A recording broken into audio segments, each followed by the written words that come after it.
Hello, everyone, and welcome back to the Cup Council. How are we all? Hopefully, all of you are on a fantastic day from wherever you are around the world, and welcome back to another Liverpool news episode for you guys this evening. Happy transfer deadline day, if we want to call it that. Anyway, it's not for Liverpool because, again, and we'll talk about it in tonight's episode. We're not doing any business, and it's absolutely horrible to see anyway. But let me know how you lot are feeling anyway. And of course, we've got more important news to bring you guys, of course, as you can see by the thumbnail and the title. Of course, we are going to be speaking about Ibrahima Konate. And of course, the sad news that he is going to be missing a couple of weeks of action due to a hamstring injury.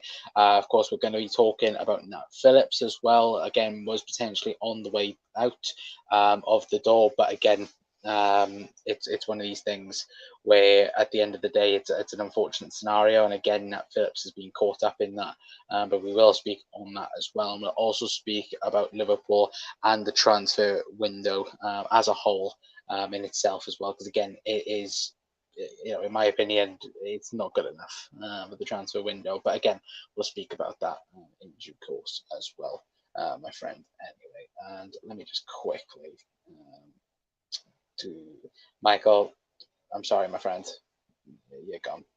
Um, there we go. But again, let me know your thoughts, guys, as well,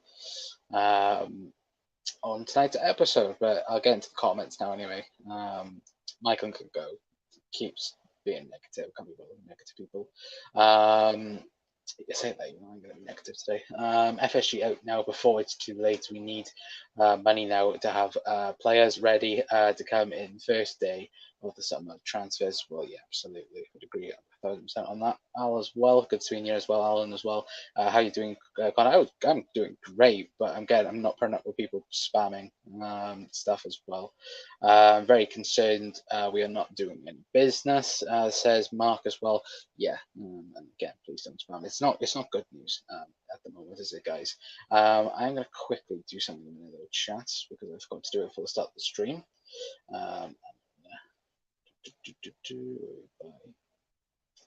There we go. Anyway, there we go. Yeah, but again, we're going to be speaking about mainly, obviously, Ebu tonight. We're going to be speaking about, obviously, Nat Phillips as well. And of course, we're going to be speaking about obviously the transfer window in itself anyway. But again, guys, let me know your thoughts anyway. If you could, please hit the like button, please hit the subscribe button as well. Very much appreciated as always. And again, obviously not the best time as well to be a Liverpool supporter, because again nothing good is happening at the moment. Obviously once it rains it pours in our circumstance at the moment, which is very much annoying, which again hopefully we'll have a bit of bit of better news hopefully over the next couple of weeks anyway. But still, if anyone come in, they might not spend as well, says Mark. They might not, but again, obviously we're looking more towards the summer now. Nothing is going to happen between now and was it 12 o'clock? I think the window closes, or 11 o'clock. I think it's 11 o'clock it closes. We've got Sky Sports News on. If anything does break, anyway, to be fair. But yeah, guys, let me know your thoughts anyway in the comment section down below on everything that we're going to mention tonight as well. Let me know your thoughts and opinions as well, because again, it's one of these annoying situations. Yet again, we're like, look, at the end of the day, it's annoying to report on, it's annoying to mention, because like I said, at the moment it just seems to be absolutely pouring down for Liverpool in terms of the bad news. No signings coming in the door, no players being fit and available, and again we'll speak a bit about that in due course as well anyway. But let's have a look then where we got off tonight anyway. But we're going to start off anyway and talk about this man, Ibrahima Konate. Of course, if you guys haven't seen the news at all, Paul Joyce and other Liverpool journalists have come out and said that Ibrahima Konate is facing up to 3 weeks out with a hamstring injury. The Liverpool centre-back will miss games against Wolves, Everton, Newcastle United, and potentially Real Madrid in the Champions League, which of course, that that's the big one for Liverpool. That's the way the season's gone at the moment. It is Liverpool's biggest game of the season, and it could be Liverpool's last chance to get into the Champions League next season. Of course, and by me saying that, of course, Liverpool would have to go on to win the Champions League, and the way Liverpool are playing at the moment, that's very much impossible. There's no hope. But again, was there hope in 2005? No, not with that team as well playing so bad in the league. But again, things have happened. But can Liverpool go on and win the Champions League? It's a very tough question to ask at the moment as well. But again, Ibu being out, it's between 2 to 3 weeks. I think James Pearce had his say on it and said that it could be 2 weeks, but most likely it will be three. Especially with Liverpool not wanting to rush Ibu's treatment or anything like that, and have another hamstring injury on top of it. Look at the likes of Diogo Jota this season. Obviously had a hamstring injury, came back, and then didn't perform straight away because again got the same hamstring problem in the same leg as well, the same hamstring anyway. So again, it's disappointing. And now of course the only defenders we have to rely on is of course Joe Gomez, Joel Matip, as first team centre offs. Obviously we've got Nat Phillips as well. We'll get on to of course speaking about Nat Phillips as well, but now we're having to rely on Joe Gomez and Joel Matip, which Jesus Christ, you can tell how bad this season's been. And yeah, the fact that we've got the likes of Ibu out injured now, we've got Virgil van Dijk out injured as well, which is most important. It's not looking good. And here's no one has said yet that Virgil's going to return for the Champions League game, and that for me is the big worry. And I want to know your guys' thoughts as well. For me, I've been very critical of this person, but if there's a way around him, getting him into the team, would we start Fabinho at centre back? Chat. I know that in the DM position he hasn't been great, but could we see Fabinho at centre back for Liverpool? I think that's a very interesting question. Instead of Joe Gomez, instead of Joel Matip, either one of them two, I think if you were to ask me right now, who would I rather? I would rather put Fabinho as centre back than have Joe Gomez there at the minute.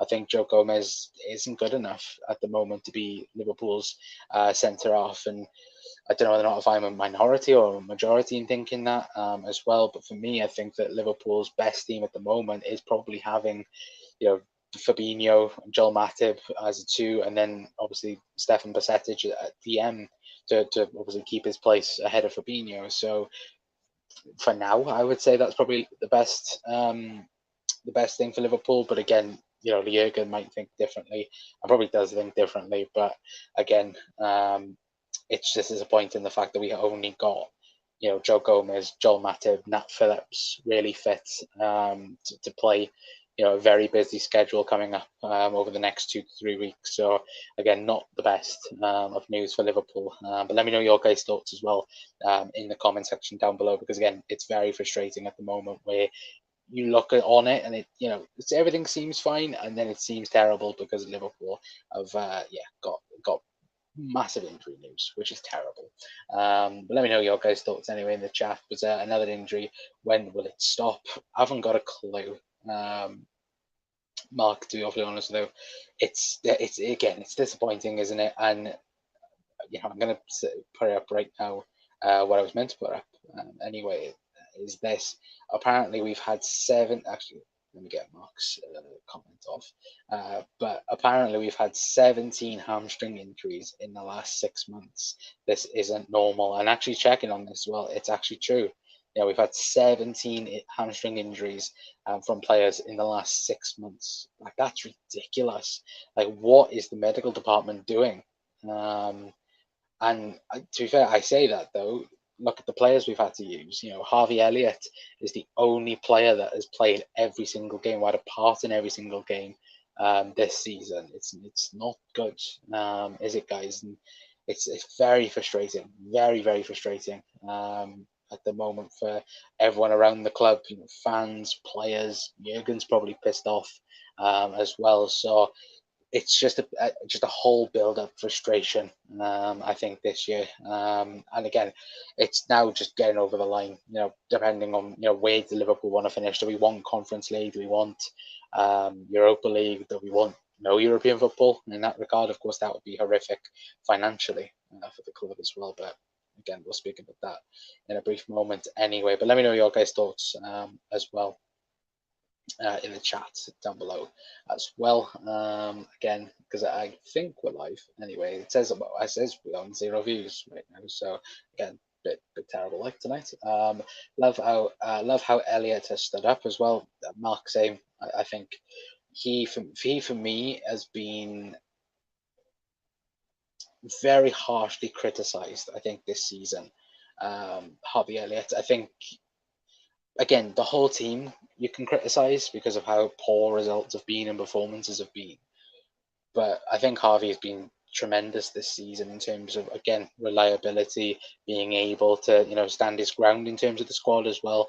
Because I think apart from probably Luis Diaz, the first half of the season before the World Cup, I would have said probably Harvey Elliott was probably the better, the better outfield player on the pitch, considering no other player had really stood up this season apart from Luis Diaz and Harvey Elliott, and probably Darwin when he's played as well. So again, it's just built on frustration, isn't it, at the moment? And again, I think people just target the wrong type of people. Obviously, I think with with the fact that we've got the midfield problem, I think, and obviously people target certain areas well, where you've got the likes of people have blamed Pep Linders, they've blamed Harvey Elliott, they've blamed this person and that person, and I just think it's just false targeting. Then I think is the proper word.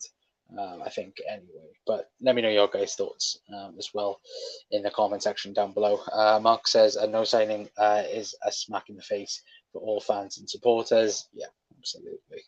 As well, not as smack as well. But we will move on then. Because again, it won't be a long show, guys. It's only going to be about half an hour long tonight. Anyway, because again, there's nothing more to report on really. Just basically Ibrahima Konate and that injury. Because again, nothing's happening in the transfer window for Liverpool. Absolutely nothing at the moment, and it's again just built on frustration. But we will move on and speak about Nat Phillips, of course, and unfortunately, due to Ibu Konate's injury, will now not leave the club. James Pearce reported and confirmed saying this as well, saying that Nat Phillips is staying at LFC until the end of the season. Had hoped to secure a move today to get regular action, but hopes dashed due to injuries in the squad, like at the end of the summer window when Benfica wanted him on loan, which again was the case. As far as we know, it was between Benfica and Galatasaray that did want big old Nat Phillips. So again, Burnley were also interested. I think Burnley have pulled up because again, I think they've signed a few players over the last couple of days anyway. So again, Nat Phillips, I feel sorry for him in that regard, because as James Pearce said, but it was meant to leave in the summer, couldn't, because of course we had Ibu got injured, Matip got injured, and Joe Gomez, I think, in the same week, which again was poor. And again, I think, was it the Palace game, chat, that Nat Phillips played in, which I think that was when he was meant to be going then. So it is a little bit of a a smack in the face towards Nat Phillips. Of course, it's probably 3 windows now he's potentially tried to go. Obviously went to Bournemouth for about half a year, but it is probably 2 or 3 windows now that he's probably had to make the decision go, and he's wanted to go in that regards. But again, unfortunately, due to injuries with certain players at the football club, again, it's probably best to have Nat Phillips around at the moment as well, especially, like I said, with the likes of Joe Gomez and Joel Matip being Liverpool's 1 and 2 at the moment because of Van Dijk and Ibu's injuries. It's not the best, is it? And again, like I said on Twitter, make it happen.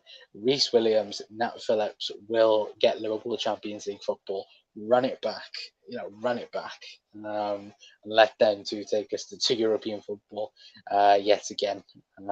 But again, I do feel sorry for Nat Phillips because it has been a little bit of a stop-start type thing where again was allowed to go. We got Reece Williams back in.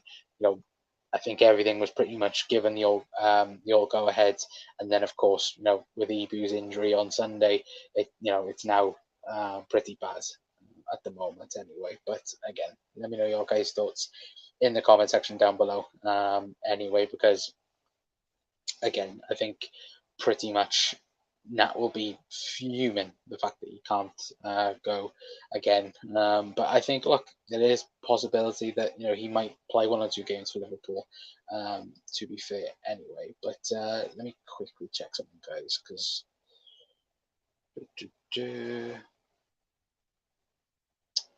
there's nothing. I had a notification. I thought that was something had happened, but no, typical not with Liverpool. Anyway, but it was something on Enzo Fernandez, which again, we'll speak about that in a minute anyway. But we'll speak now about the transfer window for Liverpool Football Club. Of course, I've done a doom and gloom video, photo of Jurgen Klopp. And of course, that is what this transfer window has been for Liverpool. Has been doom and gloom. It's not been the best, has it, chat? Of course, we did bring in Cody Gakpo at the start of the transfer window, but again, just things haven't gone Liverpool's way this window. Of course, we didn't, we wanted Gakpo in the summer. Of course, we had to bring him in early because the likes of Chelsea and Manchester United were massively interested in his services. But I think pretty much all of us did expect a lot more in this transfer window. And when you look at it now, now the window is pretty much done and dusted. We have to have a huge summer. And it's not even. We knew that Liverpool needed a huge summer, but we've gone from Jude Bellingham. If we do end up getting Jude Bellingham or whatever, we ended up instead of Jude Bellingham being a luxury item, and he is a luxury player. And don't get me wrong, the money he'll come for will be he'll definitely be a luxury item. But he's not only just coming as that now; he's coming as a necessity, as an urgent player that needs to be brought into the club. Instead of what it was like 12 months ago, when the fact that Thiago Fabinho and Jordan Henderson was still pretty good in a Liverpool shirt. Well, obviously I think Thiago has been the better of the three, but it's the fact that I think this season in particular has shown quite clearly when you don't refresh and you don't, add quality to your midfield into the middle of the park, you can see the struggles this season where we're having to rely on kids practically. We're having to rely on, a 19-year-old Harvey Elliott, a 19-year-old Fabio Carvalho. We're having to, rely on certain individuals that we wouldn't normally rely on. An 18-year-old kid coming in Stefan Bajcetic, for example, and kicking Fabinho out in that regards. And I think Liverpool have massively had their eyes broken up to. The problem is that it was too late in the summer before the club opened their eyes. And again, in this window in particular, Liverpool, the players that we want aren't available. And the club have made it quite clear that there's not going to be a stopgap at all. Like you look at Manchester United today, they bought, or they're going to sign Sabitzer from Bayern Munich. Now we know Jurgen Klopp did look at Sabitzer back, I think 12, 18 months ago, before he joined Bayern Munich, and then of course he went in. Of course, Liverpool could not get him then, but apparently Jurgen Klopp was a fan of him at RB Leipzig. So why couldn't Liverpool potentially go and get him now on a loan deal as well? And it is just, I think, a little bit of that, which is frustration because at the moment nothing's working for Liverpool. We have all the midfields back apart from Arthur Melo. Like, it's funny to say that, by next week we're gonna have a new player in the door in Arthur Mello, who we signed back in the summer, and so forth. It's not, it's funny to laugh at now, but when we're actually looking at it, it's very, very frustrating. And don't get me wrong, the last couple of games for Liverpool, we've looked more compact. We've looked, somewhat better defensively at times, but again, it's just Liverpool don't look like Liverpool at the moment, and we haven't, like, back in that season where we didn't play amazingly. We wasn't at our best. Uh, it was that fact of Liverpool. You know, Liverpool potentially, could do better in that season, and we were terrible in. But there was a reason behind it. No centre halves, midfielders having to play centre back, and so on. This season, there's no excuses to it. The midfield's been terrible. Yes, we've had injuries, and we've had horrible injuries. No Luis Diaz, no Diogo Jota. Now you look at it, a couple of midfield injuries, defenders not thereabouts. We've got a few excuses. At the start of the season, there wasn't many excuses for Liverpool Football Club, and that's the real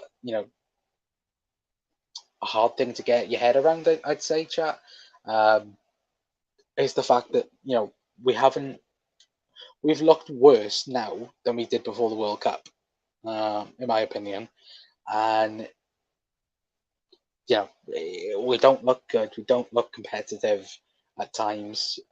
We've got, like I said, we've got Wolves, Everton, Newcastle, Real Madrid to play as well over the next couple of weeks, and that's not great. When we're losing and getting battered by Brighton in the league in the FA Cup, didn't play amazingly against Chelsea, a Chelsea side that hasn't been brilliant themselves over the last couple of weeks as well. And it's just really, really frustration at the moment, I should say. And you look back at the window as well. Could that 30 or 40 million be used in the window to sign a midfielder? Of course, it could sign a midfielder, but would it be a midfielder that Liverpool would want for a long-term purpose? No, it wouldn't have been. And that's the thing where I don't think people were demanding, someone to make Liverpool to go and sign someone for, 67, or, Caicedo, for example, where, Brighton are asking around 100 million for him. Obviously, look at Arsenal, for example. Arsenal just signed Jorginho for 12 million quid, because they couldn't get Caicedo. Now you expect, Caicedo is going to be a part of a bidding war between Arsenal, Chelsea, City, maybe, United. Notice I haven't put Liverpool in that bracket, because by all accounts, Liverpool again, Jude Bellingham is the key, is the answer. Today there was that little report again saying that Jude Bellingham was leaning towards joining Liverpool, and so on. And I think Liverpool have massively backed themselves into a corner with Jude Bellingham, in the fact that, again, like I said, he's a necessity. It needs to happen. And if it doesn't happen, then what's the last 3 or 4 years been in not signing a midfielder? If you've gone right, Jude Bellingham is the one. We've tried to sign him for 2 years. If he like I said, if he picks Real Madrid, he's the one. Like, Madrid, fair enough, whatever. But like I said, if it comes down on finance, that Liverpool can't get Jude Bellingham done, every single person, I think, will go mental on social media, fan channels, my channel as well. If the main problem, the fact that Liverpool can't get Jude Bellingham, is money, then what's the point? And I don't want to hear about an investor, because what was the point? Like, why didn't we go after anyone last summer? Why didn't we go after anyone in January, like this January? If we come at the same point in the summer and we're not speaking about Jude Bellingham being a Liverpool player just because of money, then for me, again, obviously we're all FSG out, I would assume, on this channel.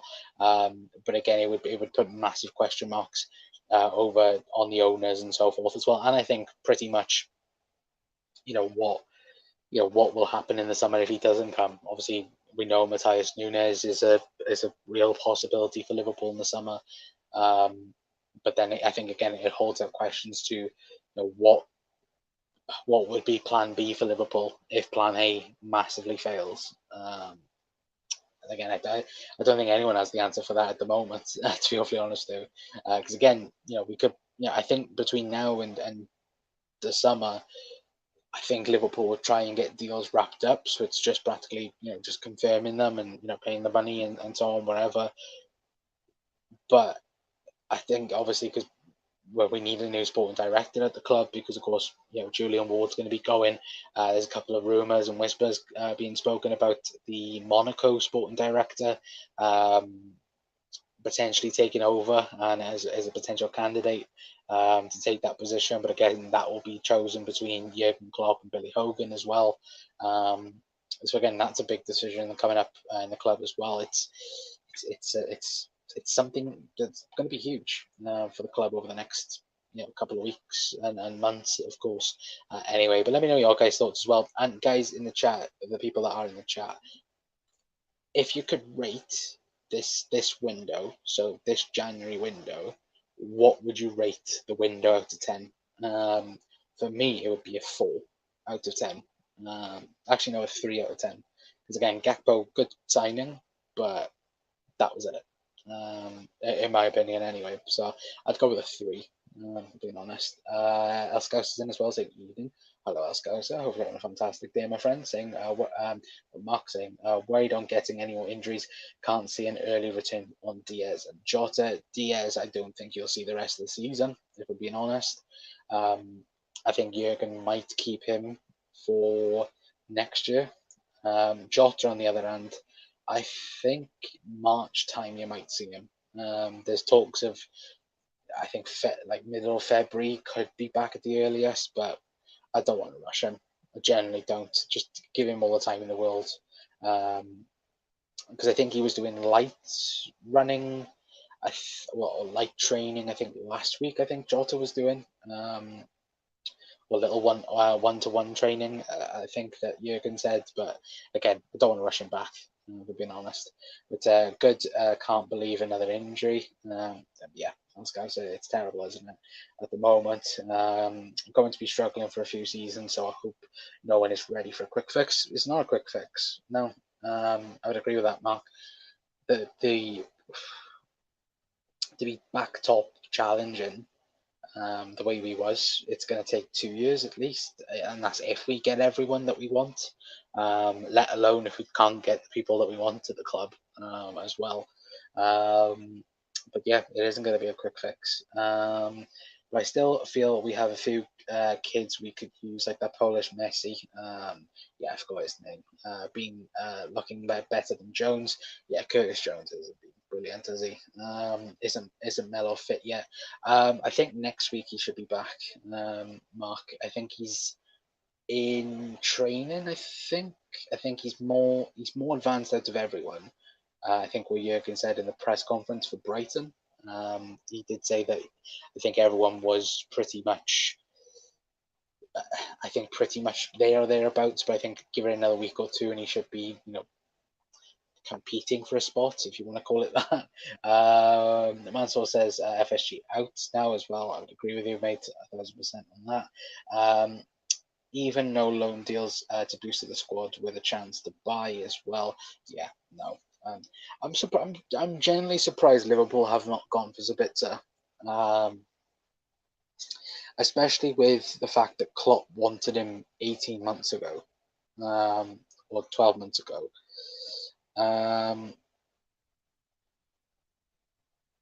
Just going to quickly have a look at something, guys.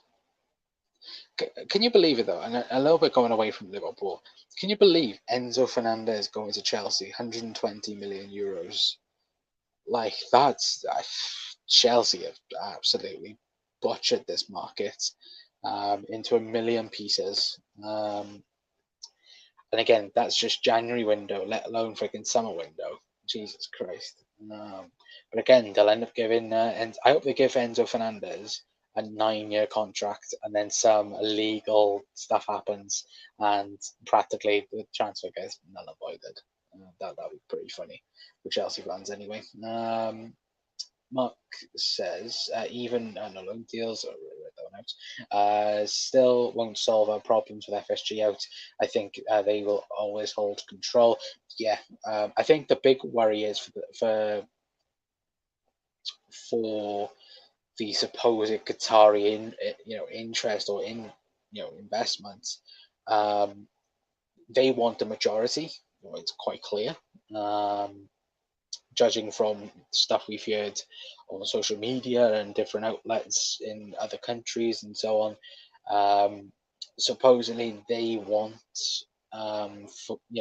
majority stake in the club, and I think FSG are just looking for investment.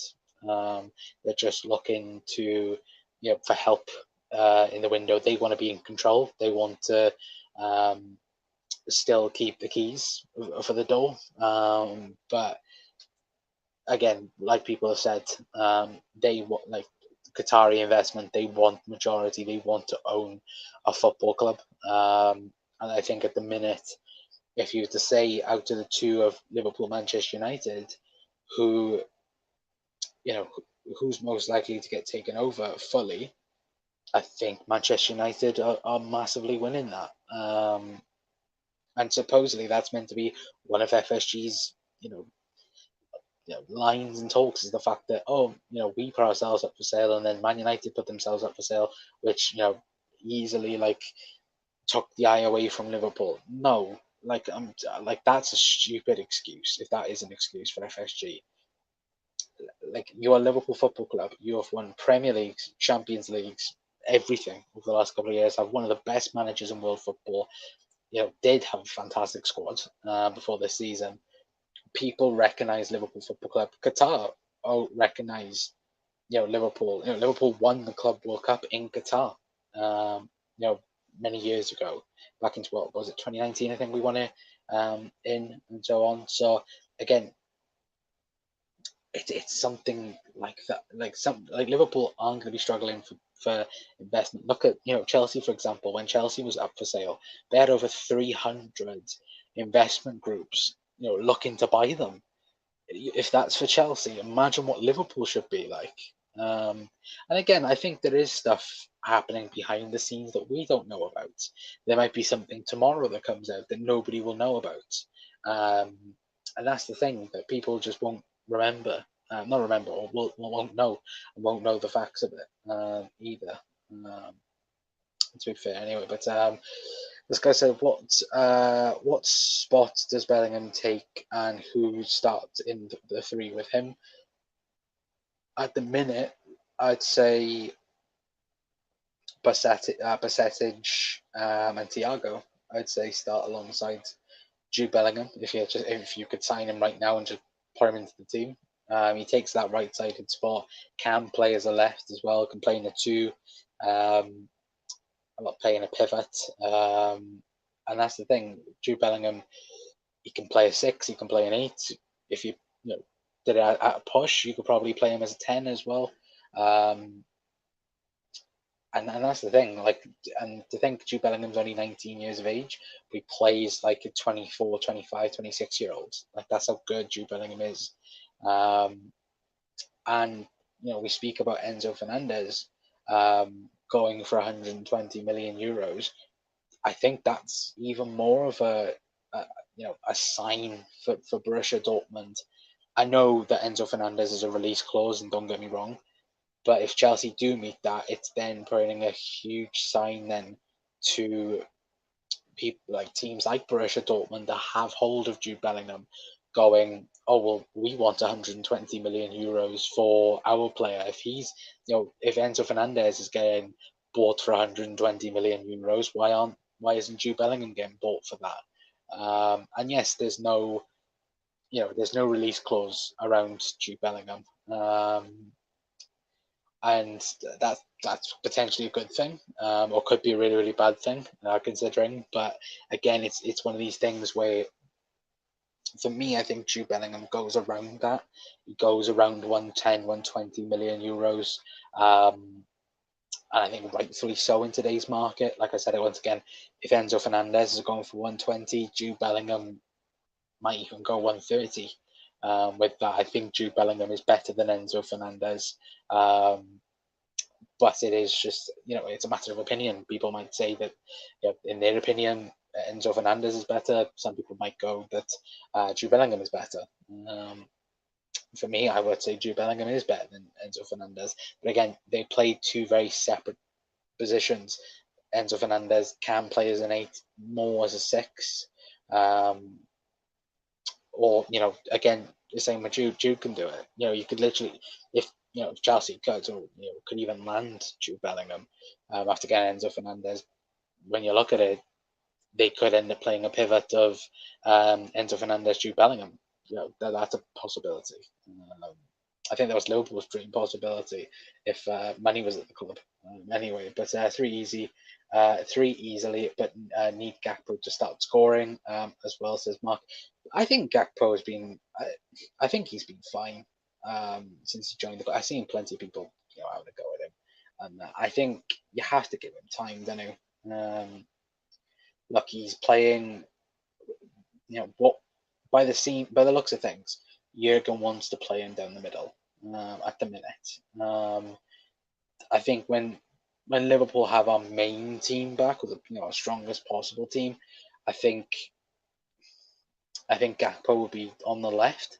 I think he should be on the left now, but again, Darwin Núñez isn't starting week in, week out at the moment because Darwin has a little bit of an injury problem at the minute. I think with his hamstring.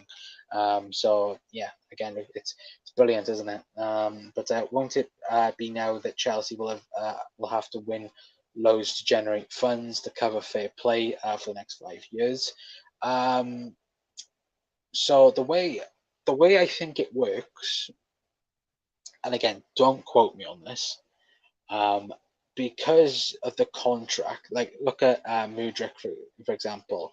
They spent, what was it, 100 million euros on him, but because they gave him a 10-year contract, or I think it was 8.5-year contract, they only have to pay, I think, like 7 million a year on him, and they've done that for all of the transfers. Like, they signed that Monaco centre off and give him a 7.5-year contract, and I think they're only paying like 4 million a year for him, or something, or like 2 million a year for it. And it is Chelsea, completely bending the rules, as as Anta said. But they said Chelsea bending rules, and they have bent the rules, and UEFA, because they realise Chelsea are taking advantage of the rules, they've now changed it. But I don't think the effects come in until the summer. So if Chelsea sign Enzo Fernandez tonight, which by the looks of things they're about to, they could give him a 10-year contract, and that would be perfectly fine.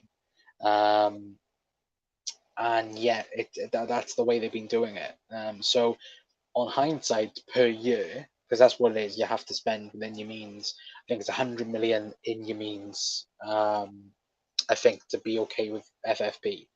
And the way they've done it, they will massively, be in the green light for it as well. So smart from them guys. But again, Chelsea bending the rules, which isn't great. And again, obviously because the contract signed and so forth, and the financial fair play is there, again, they are safe then for the signings that they've already made and will make tonight. They are safe in terms of that being done anyway. So again, it's smart, but again, it's very, very, very, very funny the way they've done it as well. But not sure exactly how financial fair play works. I think that the basis of it, you have to spend. You can spend, I think, 100 million. So you can go over 100 million of what you earn, then I think. But if you go over that, then you get, a ban or whatever. Like, look at City, for example. City got caught out, got a 2-year European ban, and then of course, because they had like 500 lawyers, again, they escaped with minimum punishment. But again, they broke the rules. Same with Chelsea. I think Chelsea broke the same rule, got a transfer ban, suffered a transfer ban. Yeah, I think they suffered a transfer ban. City did the same. City got away with it. Chelsea didn't. But yeah, Chelsea ended up, I think it was one summer they didn't have a transfer window, I think.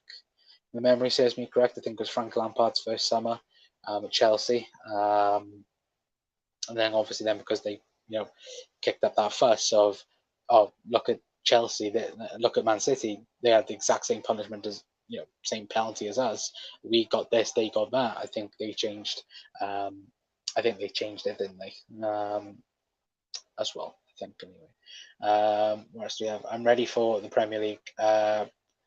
Ready for the Premier. I think that's Premier League tomorrow. It's shocking. We haven't bought in a centre mid. Chelsea sat in 10th, showing more ambition. Everyone has showed more ambition than Liverpool in this window, and that's not even me joking. That's the truth. Every single team has looked more ambitious than Liverpool. I was just saying this to Luke and Makendo. I was saying it looked so promising, didn't it? At the start of the window when we signed Cody Gakpo, it looked so promising, and then it went massively downhill. The fact we didn't sign it, and we haven't signed anyone else, yeah, it's very annoying. And like I said earlier on, as well, if people are just tuning in as well, Liverpool have to have a huge, and I mean huge, summer window. There can't be any excuses for it. It can't be because we're not in any form of European football. If it is next season, again, Liverpool have to come out swinging in the summer. I don't want to get any excuses at all. Don't want to get any excuses by FSG, by people speaking on FSG's behalf. Don't care. Liverpool have to go. They have to go punching next in the summer. Simple as. Alan says Liverpool's women's trying to buy Melville back. Apparently, yep, they are. Jamie Carragher said it, didn't he? Which would be kind of good if they can, because I think at the minute I think they got an academy going there at the minute for kids. I think at the moment, but again, I'm not entirely sure on that. Anyway, Chelsea bending the rules, absolutely. It's smart. Really spent what would give long contracts, get a house in order, then rule changes. It's madness as well. Yeah. Well, again, they bent the rules, didn't they? But they knew what they were doing. They very much knew what they were doing, and as well. But City got fined for FFP. Imagine finding a club backed by a country. Yeah. Chelsea still bought a player. They're about to sign Enzo Fernandez, I think. And let me double check on my phone. So look. So I think, yeah, so United are about to buy Sabitzer. And yeah, Chelsea is where now. Enzo Fernandez has been given the green light to have a medical in Lisbon, I think. So again, not the best. With that, I had a massive kid academy as well. Yeah, that's with Melwood as well. Reading the media articles with the will be big summer. There has to be a big summer for Liverpool. Even when they were banned, they bought a player. I don't know. I'm not entirely sure on that, if I'm being honest. But yeah, let me know your guys' thoughts. Anyway, but I'm going to quickly run through back, of course, what we've spoken about tonight in tonight's episode. Of course, we've spoken about Ibrahima Konate and his injury that has been confirmed by all the reliable Liverpool people, saying that Ibrahima Konate is facing up to 3 weeks out with a hamstring injury. The Liverpool centre-back will miss the games against Wolves, Everton, Newcastle United, and potentially Real Madrid in the Champions League, which could be Liverpool's last hope of getting into European football next season, of course. And I thought this was a shocking one as well. Apparently, we've had 17 hamstring injuries in the last 6 months. This isn't normal, which again, if I've checked, that is the case. And again, that's very shocking. The fact we've had 17 hamstring injuries this season with players, it's not good enough. On that regard, of course, we've mentioned Nat Phillips as well. He was supposed to be leaving today, but once again, Nat Phillips will stay at Liverpool until the end of the season. He hoped to secure a move today to get regular action, but hopes dashed due to injuries in the squad, like at the end of the last summer window when Benfica wanted him on loan. We know that Benfica were also interested this window, and we know that I think Fenerbahce, I think, Galatasaray, I think, sorry, were interested in Nat Phillips as well. So again, a shame he couldn't get a move away, because again, it was the summer. He was meant to go to Benfica, was meant to go out again this window. I think Nat Phillips will leave at the end of the season. It's just a fact of, will it be a loan, will it be a permanent? I think this time round, I think it will be a permanent deal for Nat Phillips. Anyway, and of course, we've spoken about Liverpool's transfer window. Hasn't been the best, of course, only signing Cody Gakpo in this window. And again, it's not the best at the minute, is it? And again, we've got an hour and 10 minutes left of the transfer window for January. And yeah, Liverpool are definitely not signing anyone this window anyway. So again, a huge summer ahead for Liverpool Football Club as well. Anyway, but read out a few more of your comments, and guys, I think I'll be heading off, because I said it was only meant to be a half an hour show, and it's gone 46 minutes. So thank you for the comments as well. Do very much appreciate it as well. Mate, it's time for a clear out. I would agree. Scouts as well. We know what 3 weeks means with us as well. Out for 3 months, more like as well. Obviously, the list there for Scouts as well. Sign some fresh talents, but we're not going to, mate. Not anytime soon, anyway. Of course, we'll hopefully do it in the summer, of course. Phillips, Gomez, or Matip with Fabinho and Henderson in front. Yeah, it's not about. Well, to be fair, as I said, didn't I, earlier on, with Fabinho being so poor as a DM, I'd much rather have Fabinho centre back. I'd much rather have Joel Matip and Fabinho at the minute in defence than Joe Gomez. I don't want Joe Gomez anywhere near that centre back partnership alongside Joel Matip. I don't want him, especially after the performance against against Brighton. That was absolutely shocking. Anyway, I'm just going to quickly look. We're on 7 likes at the minute, guys, and there's 15 people in here, so if we can get to 10, very much appreciated. If we could hit a like button, please, guys. Our kit is rubbish. Our form is rubbish. Our kit's rubbish. It's a bit late for that, Scouts. As well, should have complained about that in the summer. Thoughts and praise to the Hillsborough friends and family after wasted time apology 34 years later. Yeah, again, I'm not going to mention too much on it.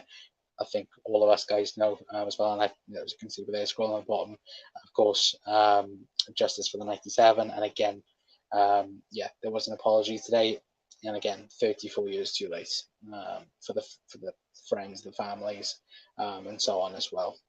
But these people we have now, they've done us proud, but got to regroup new squads. Agree, but again, summer dealings with that, mate.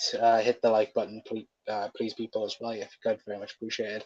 It's just a massive pain to supporters, people that pay for season tickets as well.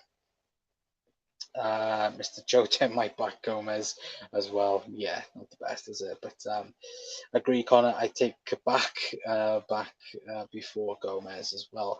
I wouldn't go that far, maybe. But again, I don't think Fabinho. I don't think Joe Gomez, should be starting alongside Joel Matip.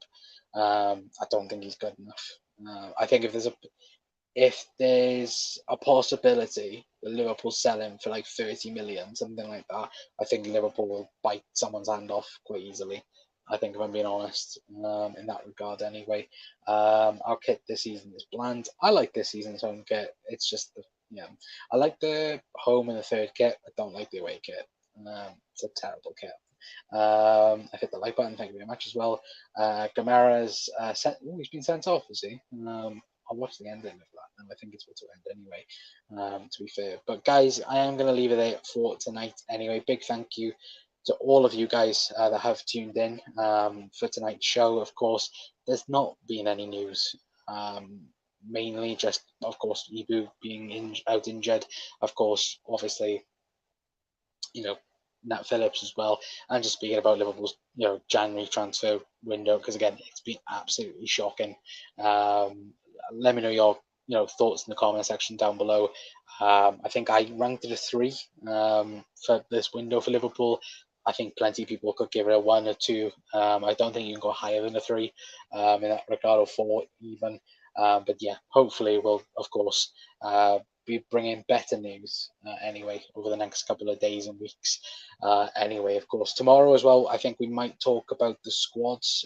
We might go through it and might do a loan, keep, sell, because the window, of course, will be finished and done with.